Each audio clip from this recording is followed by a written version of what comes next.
Hello friends, welcome to the channel masters of botany again. News है सबसे पहले आपके लिए कि अनअकैडमी जो है अनअकैडमी आइकॉनिक लेके आया है। आइकॉनिक में आपको बहुत सारी चीज़ें एक्स्ट्रा मिलती हैं जो आप नॉर्मल सब्सक्रिप्शन पे नहीं पाते हैं। और ये जो आइकॉनिक है यहाँ पे आपको 1-to-1 doubt solving, lecture notes, road map आपका तैयार किया जाता है। ठीक है, तो आपको पर्सनल जो है चीज़ें यहाँ पे बताई जाती हैं। और इसको सब्सक्राइब करने के लिए आपका जो लॉन्च प्राइस है उस पे ये दे रहा है। ओरिजिनल प्राइस ज़्यादा है, लॉन्च प्राइस आपको ये 25% का डिस्काउंट दे रहा है। अगर आप आइकॉनिक ज्वाइन करना चाहते हैं तो इस वीडियो के डिस्क्रिप्शन में इसका लिंक है, वहाँ पे आप जाके इसको सब्सक्राइब कर सकते हैं। सेकेंड चीज़ है कि अनअकैडमी जो है अल्टीमेट कोर्स स्टार्ट कर रहा है लाइफ साइंसेस के लिए, CSIR। ठीक, life sciences for CSIR batch first जो है, और ये स्टार्ट हो रहा है 1 फेब को।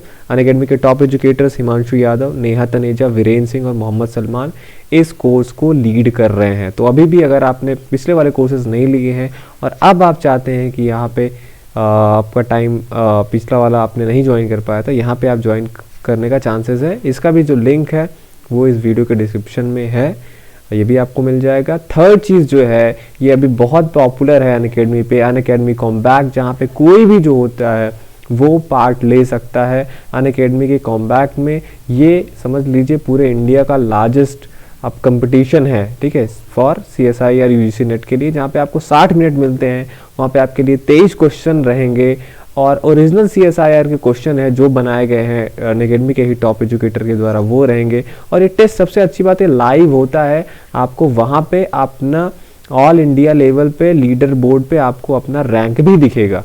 ठीक, तो ये बहुत अच्छा चांस है आपके लिए जो लोग बहुत पहले से प्रिपेयर करते आ रहे हैं और उनको लगता है कि अनअकैडमी कॉम्बैक में पार्ट लेना चाहिए हमें और उन्हें अपना लेवल चेक करना है।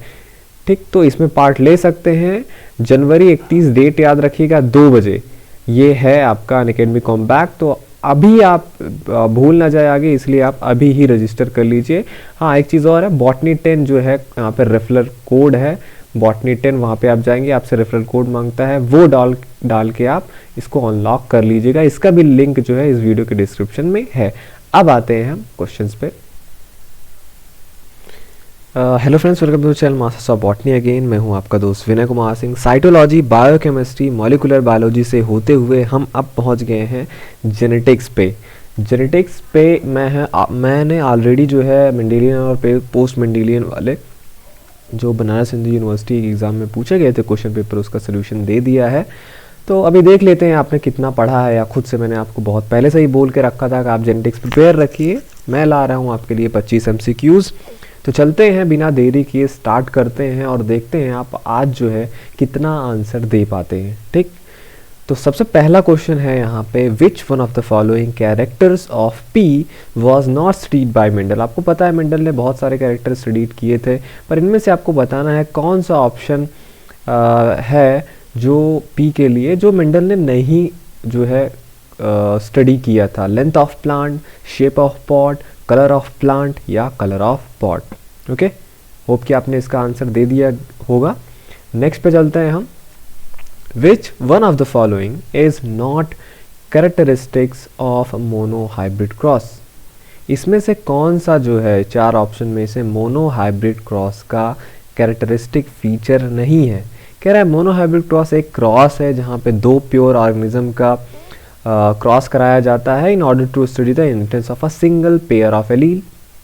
B, phenotypic ratio in F2 generation is 9:3:3:3:1, और C, it produces genotype ratio of 1:2:1 in F2 generation. It studied the inheritance of a single trait.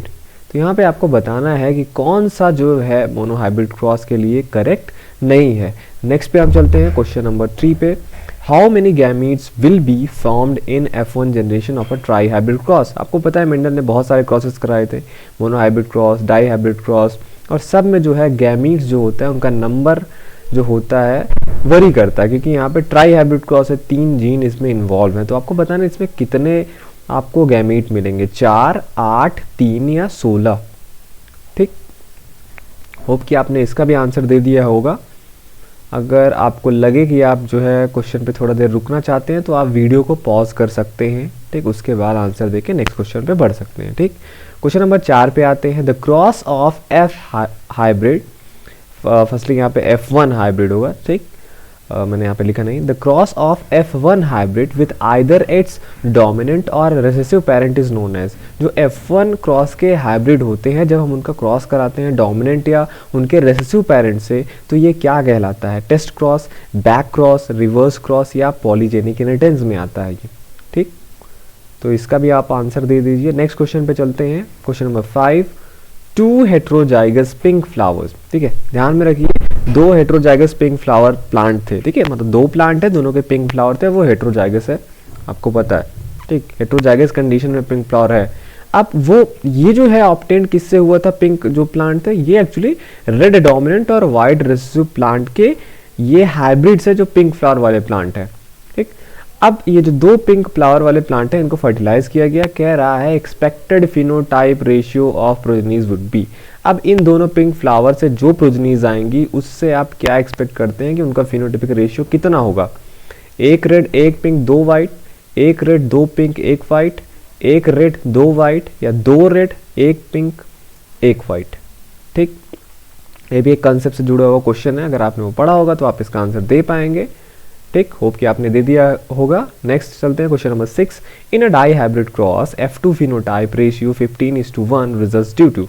अगर आप डाई हाइब्रिड क्रॉस कराते हैं और F2 फिनोटिपिक रेशियो जो आना चाहिए 9:3:3:1 वो आता है आपका 15:1, तो इसका क्या मतलब है? यहाँ पे पी स्टैटिक जीन्स हैं, डुप्लीकेट जीन्स हैं, इनहिबिटरी जीन्स हैं या कॉम्प्लीमेंट्री जीन्स की वजह से ये चीज़ हो रहा है। ठीक, क्वेश्चन नंबर 7 पे अब आते हैं। In a hybrid cross with complementary genes the F2 ratio will be. कह रहा है अगर हम हाइब्रिड क्रॉस करते हैं कॉम्प्लीमेंट्री जीन्स को लेके तो F2 रेशियो कितना आएगा? 9:7, 9:3:4, 12:3:1 और 9:3:3:1। यहाँ पे भी आपको बताना है। दोनों जो क्वेश्चन है एक ही जगह से बिलोंग करते हैं। क्वेश्चन नंबर 8 पे आते हैं।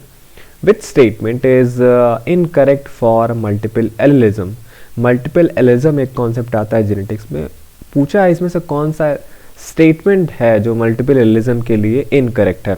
आई colour in Drosophila is an example of multi allelism. ABO blood group in humans is due to multiple allelism. It follows Mendel concept of inheritance. And D, skin color in rodents may be explained by multiple allelism concept. तो कौन सा यहाँ पे statement है जो गलत दिया हुआ है मल्टीपल एलिज्म को लेके? क्वेश्चन नंबर 9 पे आते हैं।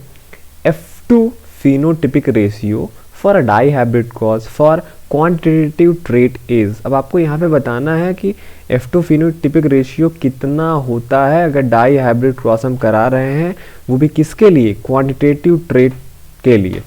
ठीक, 9:3:1 का रेशियो आता है, 1:1:1:1 का रेशियो आता है, या 1:4:6:4:1 का रेशियो आता है, या वहाँ पे 9:6:1 का रेशियो आता है। ध्यान दीजिए, dihybrid cross quantitative trait के लिए। बढ़ते हैं हम नेक्स्ट क्वेश्चन पे। क्वेश्चन नंबर 10 आपसे पूछा जाता है कि sex chromosome in plant was first reported in. तो 6 क्रोमोसोम्स हैं, ये एनिमल में तो वेल नोन थे बहुत पहले से ही, पर प्लांट में ये सबसे पहले किस में डिस्कवर्ड हुआ? ब्रायोफाइट्स में, मिलेंड्रियम में एक प्लांट है, हाइड्रिला या कॉक्सीनिया, यूलोडिया, ये आपको बताना है। होप कि आपने इसका भी जो है आंसर कमेंट कर दिया होगा। क्वेश्चन नंबर 11 पे आते हैं। हेट्रोसोम्स आर नाउ कॉल्ड। हेट्रोसोम्स पहले एक डिस्कवरी हुई थी, पता चला हाँ भाई हेट्रोसोम्स होते हैं, अब उन्हें क्या कहा जाता है? हेट्रोसोम्स को हम ऑटोसोम्स के नाम से भी जानते हैं, न्यूक्लियोसोम्स, सेक्स क्रोमोसोम्स और न्यूक्लियोटाइड्स। होप कि आपने इसका भी आंसर दे दिया होगा। क्वेश्चन नंबर 12 पे आते हैं। The study of cellular and physiological trait variations that does not involve changes in the underlying DNA sequence is called. कह रहा है कि अगर हम स्टडी करते हैं सेलुलर एंड फिजियोलॉजिकल ट्रेट के वेरिएशन का, जहाँ पे DNA के सीक्वेंस में चेंज नहीं होता है लेकिन सेलुलर और जो फिजियोलॉजिकल ट्रेट्स है वहाँ पे वेरिएशन आता है, तो ये जो चीज़ें हैं हम किस फील्ड में स्टडी करते हैं? इसका मेटाजीनोमिक्स, जीनोमिक्स, एपिजेनेटिक्स या प्रोटियोमिक्स में। ठीक, होप कि आपने इसका भी आंसर दे दिया होगा। क्वेश्चन नंबर 13 पे आते हैं। In double trisomic which one of the following chromosome condition is correct. अगर आप डबल ट्राइसोमिक की बात कर रहे हैं तो नीचे दिए गए ऑप्शंस में से कौन सा क्रोमोसोम का कंडीशन है वो करेक्ट है।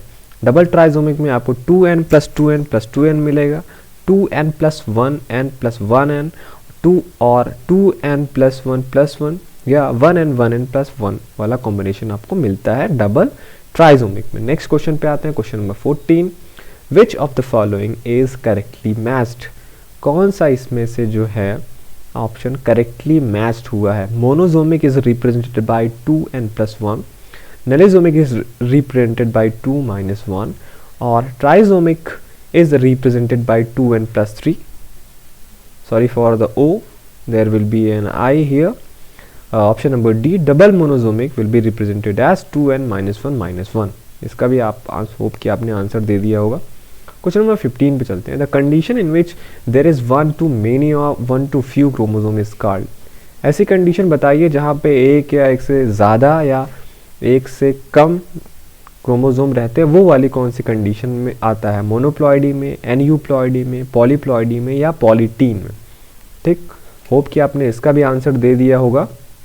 नेक्स्ट क्वेश्चन पे चलते हैं। रेफिनोब्रेसिका आपने शायद नाम सुना होगा, ये क्या है, किस प्लॉइडी में आता है। ऑटोटेट्राप्लॉइड है ये, एलोटेट्राप्लॉइड है, ट्राइसोमिक प्लांट है या हेक्साप्लॉइड है। ठीक, नेक्स्ट क्वेश्चन पे आते हैं, question number 17, which one of the following is most prevalent in natural plant population. इसमें से कौन सा कंडीशन है मोनोप्लॉइडी का, डिप्लॉइडी का, ऑटो पॉलीप्लॉइडी का या एलोपॉलीप्लॉइडी का जो नेचुरल प्लांट पॉपुलेशन में सबसे ज़्यादा पाया जाता है। ठीक, होप कि आपने इसका भी आंसर दे दिया होगा। नेक्स्ट क्वेश्चन पे आते हैं। ब्रेड व्हीट जिसका साइंटिफिक नेम क्या है, ट्रिटिकम एस्टिवम, कंटेन्स क्या कंटेन करता है, 2 genome, 2 similar genomes, 3 different genomes या 6 डिफरेंट जीनोम। ठीक है, यहाँ पे होगा 2 different genome actually, 2 similar genome, 3 different genome and 6 different genome. ठीक, होप कि आपने इसका भी आंसर दे दिया होगा। क्वेश्चन एक बार फिर से सुन लीजिए। जो ट्रिटिकम एस्टिवम है वहाँ पे क्या कंडीशन है, वहाँ पे 2 डिफरेंट जीनोम रहते हैं, 2 सिमिलर जीनोम रहते हैं, 3 डिफरेंट जीनोम रहते हैं या 6 डिफरेंट जीनोम रहते हैं। क्वेश्चन नंबर 19 पे आते हैं हम। Which of the following chromosome changes is usually the most damaging when in the homozygous condition। पूछ रहा है यहाँ पे इसमें से कौन सा कंडीशन जो होता है सबसे ज़्यादा डैमेजिंग होता है जब आपको वो होमोजाइगस कंडीशन में मिलेगा। डिलीशन, डुप्लीकेशन, ट्रांसलोकेशन या इन्वर्जन। ओके, ये सब क्रोमोसोमल चेंजेस में आते हैं टॉपिक।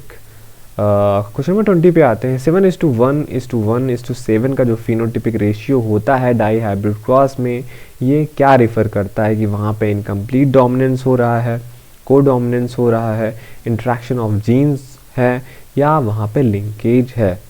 ठीक, नेक्स्ट क्वेश्चन पे चलते हैं। Absolute linkage is known to occur in. Absolute linkage या कंप्लीट लिंकेज जो है कहाँ पे पाया जाता है, मेल बर्ड्स में, फीमेल बर्ड्स में, मेल ड्रोसोफिला में या फीमेल ड्रोसोफिला में। ठीक, होप कि आपको इसका आंसर पता होगा। आंसर पता है तो ज़रूर कमेंट करिए। क्वेश्चन नंबर 22 पे आते हैं। Who coined the term linkage. जो लिंकेज टर्म है ये किसने कॉइन किया था। ठीक है, सर्वप्रथम किसने इसको यूज़ किया था, बेटसन एंड पुनट ने, TH मॉर्गन ने, कोरेंस ने या डी व्रीज ने। ठीक, नेक्स्ट क्वेश्चन पे चलते हैं। Question number 23, crossover percentage between any 2 genes can never exceed. कह रहा है अगर क्रॉस ओवर परसेंटेज की आप बात कर रहे हैं किसी 2 जीन के बीच में, तो वो किस परसेंटेज को कभी नहीं क्रॉस कर सकता है, 15, 25, 50 और 75। ठीक, होप कि आपने इसका भी आंसर दे दिया होगा। क्वेश्चन नंबर 24 पे चलते हैं। Genetics maps of chromosomes are based on. जो हम क्रोमोसोम का जेनेटिक मैप बनाते हैं वो पूछ रहा है किस पे बेस्ड होता है। ध्यान दीजिए, genetic map of chromosomes are based on. Genetic map जो हम बनाते हैं वो किस पे बेस्ड होता है, नॉन डिसजंक्शन पे, ट्रांसलोकेशन पे, क्रोमोसोमल एबरेशंस पे या जेनेटिक रिकम्बिनेशन पे। होप कि आपने इसका भी आंसर दे दिया होगा। ठीक है, नेक्स्ट क्वेश्चन पे चलते हैं। Next and last, the phenomenon of heterosis is. Heterosis जो एक फिनोमिनन है वो क्या है, कौन सा ऑप्शन इसको बेस्ट डिफाइन करता है। ये स्ट्रक्चरल हाइब्रिडिटी है, हाइब्रिड स्टेरिलिटी है, हाइब्रिड इनकम्पैटिबिलिटी है या हाइब्रिड विगर है। तो होप कि आपने इसका भी आंसर दे दिया होगा। तो ये थे आपके पूरा 25 MCQs जेनेटिक्स के। होप कि आपने सारे का सारा आंसर अच्छे से दिया होगा। मैं इसका आंसर की जो है कल अपलोड करूँगा। तब तक जिन लोगों ने ये टेस्ट लाइव जो है अटेम्प्ट नहीं किया है उनके लिए मैं ये वीडियो तो लाइव रहेगा ही यूट्यूब पे हमारे। तब तक आप उनका आंसर देते रहिए और फिर नेक्स्ट डे जब मैं आंसर की अपलोड कर दूंगा इसका, आप उससे मैच कराइए कि आपने कितना करेक्ट किया है। बाकी जो चीज़ आ रही है बहुत अच्छी बात है, जो चीज़ नहीं आ रही है वहाँ पे आप जाइए, वो टॉपिक को फिर से पढ़िए, क्योंकि अब जो है एग्ज़ाम्स आपके आने वाले हैं, रिवीजन का टाइम आपका हो चुका है।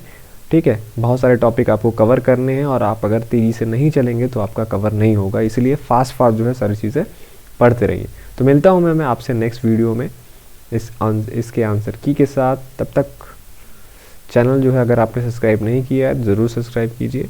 ठीक, मिलता हूँ मैं आपसे नेक्स्ट वीडियो में। Thank you for watching this video.